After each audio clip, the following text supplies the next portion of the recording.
Buenas noches, jóvenes. Vamos a entrar a discutir en este momento lo que son los componentes que forman la organización celular, los componentes moleculares que podemos encontrar en la célula.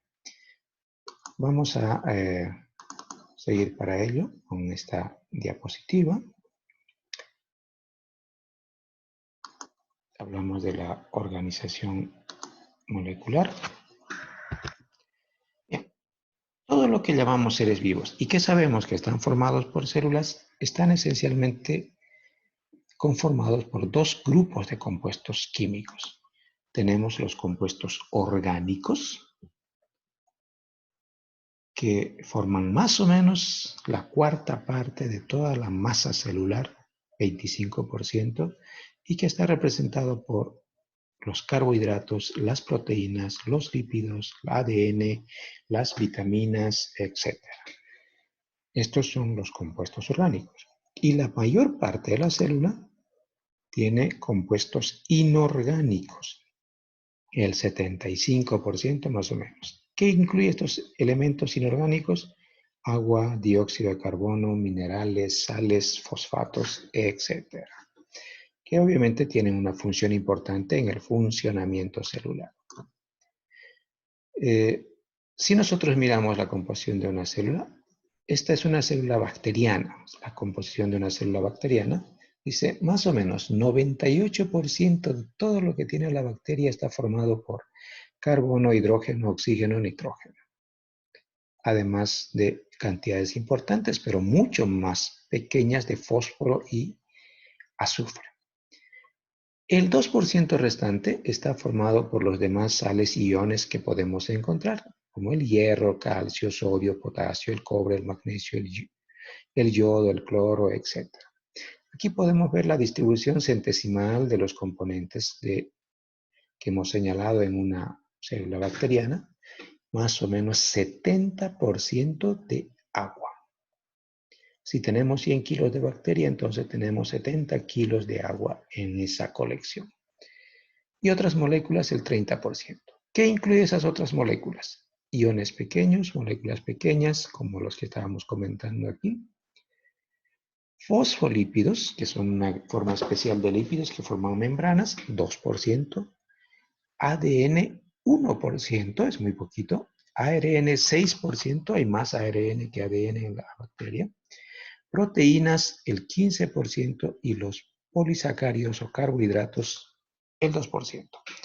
ADN, ARN, proteínas y polisacáridos conforman macromoléculas. También los fosfolípidos son moléculas muy grandes, pero no se clasifican esencialmente como macromoléculas.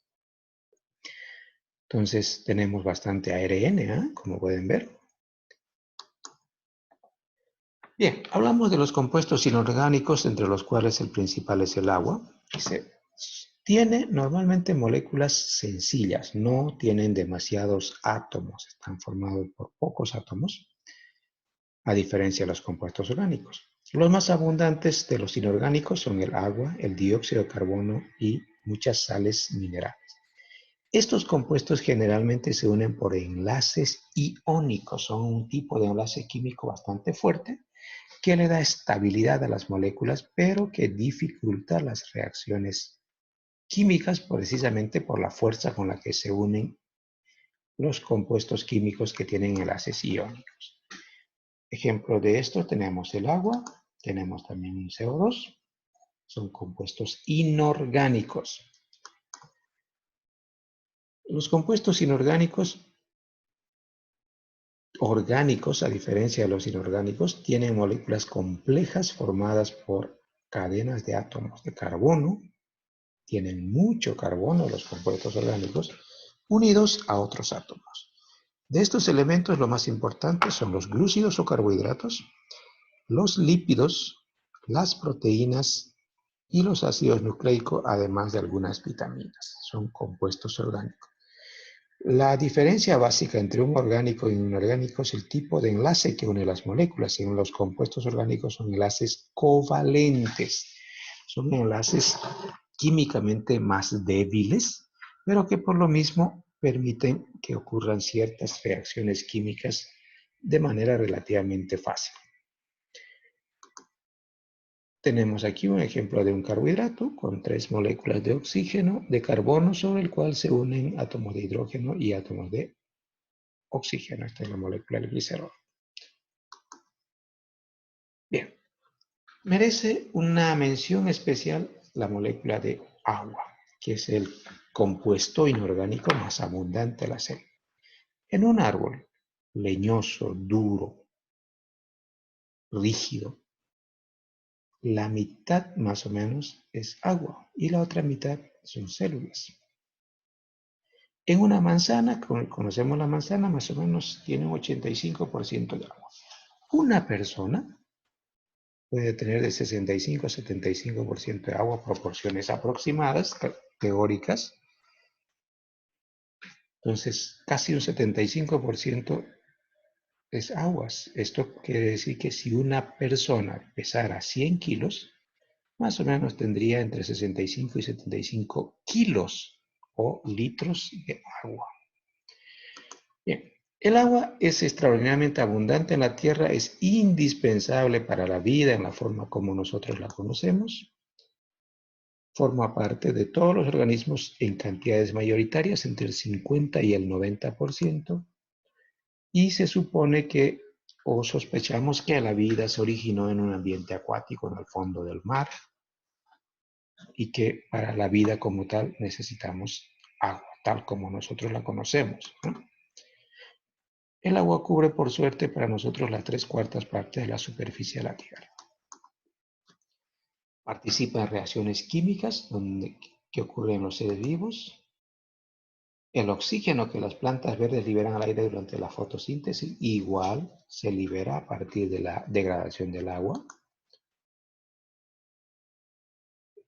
Al fabricar proteínas, ácidos nucleicos, azúcares, polisacáridos diversos, producimos agua como parte de la reacción química, y para destruir o desintegrar estos componentes, para metabolizarlos y utilizarlos, necesitamos agua. Por eso el agua es sumamente importante. El agua es una molécula especial. ¿Por qué razón?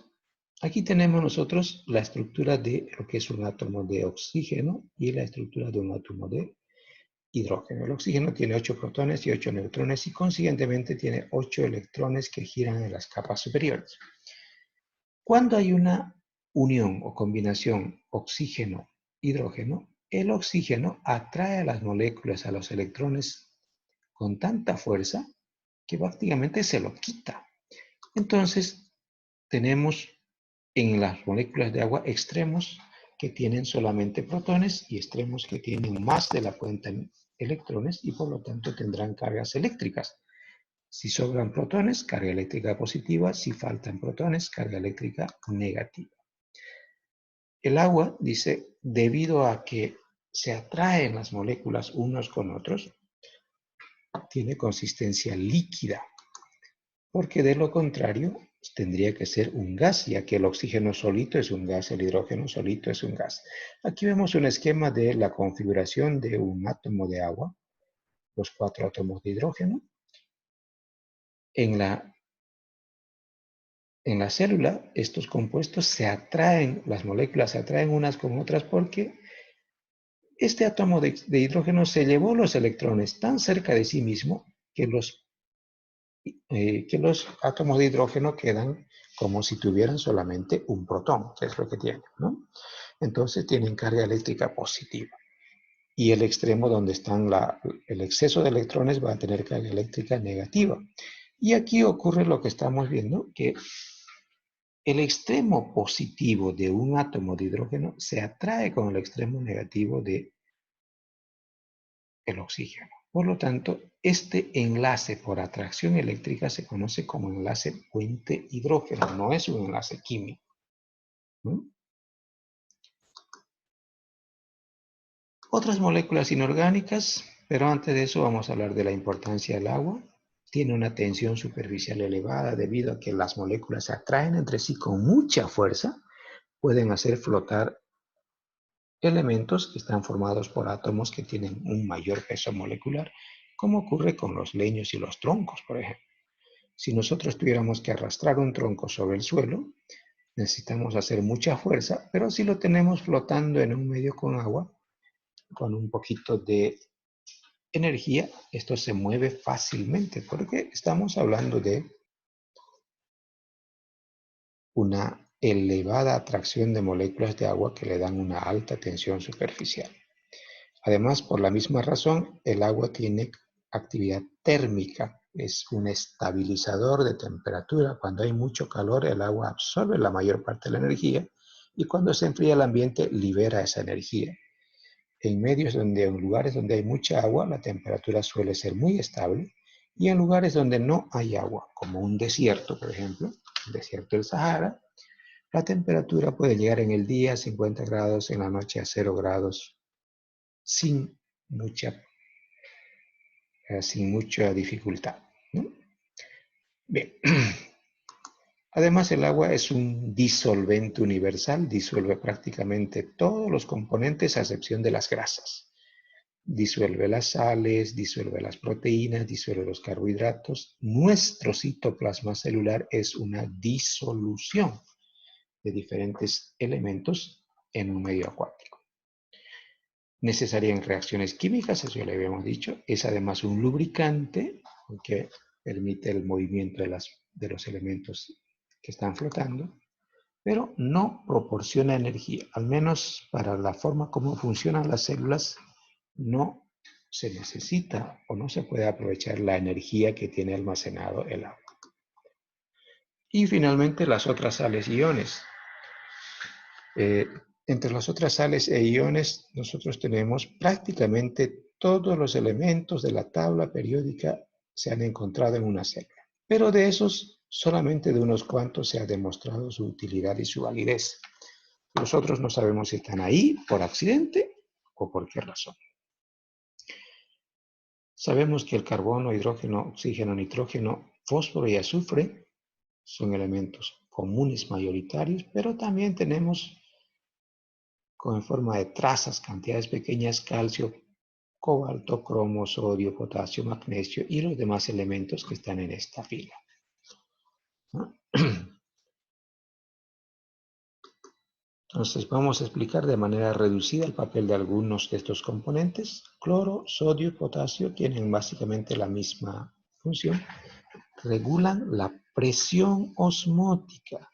¿Qué será la presión osmótica? La presión osmótica hace referencia a la capacidad que tiene una sustancia de absorber o retener agua. Cuanto más elevada sea su presión osmótica, más agua puede absorber o retener. Entonces, y en eso juega un papel importante el sodio, el cloro y el potasio, ¿no?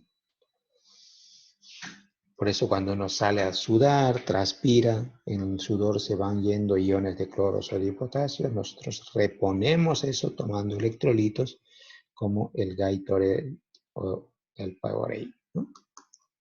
Magnesio. El magnesio es componente de la clorofila con el cual las plantas hacen fotosíntesis, aunque también puede funcionar como cofactor enzimático, es decir, ayuda a otras enzimas a tener reacciones químicas más rápido y con menos energía. Tenemos por otro lado el fosfato. El fosfato es parte del ATP, la molécula energética celular que se necesita para el funcionamiento permanente de la célula. También podemos encontrar en las fosfoproteínas, fosfolípidos en los huesos. Y también puede actuar como regulador de pH, que es el grado de acidez que tiene una solución. El calcio es un mensajero celular. Cambios en la concentración de algo son señales que implican que la célula actúe de una manera u otra. Además, el calcio interviene en la formación de los huesos. Finalmente, el hierro es un componente de la hemoglobina, la molécula o la proteína que está en el interior de los glóbulos rojos y que captura el oxígeno en los pulmones y lo lleva hasta otras partes del organismo. Además, pueden formar citocromos, que son cadenas de enzimas que podemos encontrar en las células. El zinc funciona básicamente como cofactor enzimático. Bien, vamos a quedar ahí. Por ahora vamos a continuar después con la explicación de lo que son los demás componentes orgánicos de la célula.